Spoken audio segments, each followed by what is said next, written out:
How to permanently delete Snapchat messages from both sides. Hey everybody, welcome back to our YouTube channel. In today's video, you will learn how you can delete the messages in your Snapchat account from both sides. So without any further delay, let us jump right into the process. Start by opening up your Snapchat app and get logged into your Snapchat account. Now let's go ahead and tap on the chats on your bottom left. Here, go onto the chat that you would like to delete the message of. To delete the message, long tap onto the chat and tap on delete.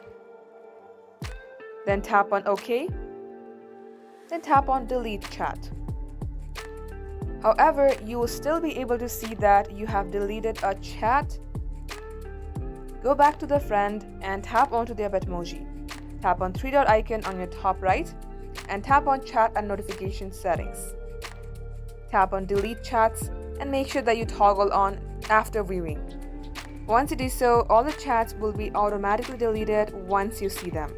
Just like so, this is how you can do it. Thank you for watching the video till the very end. In case it had helped you in any ways, then do like and subscribe. We will catch you up soon.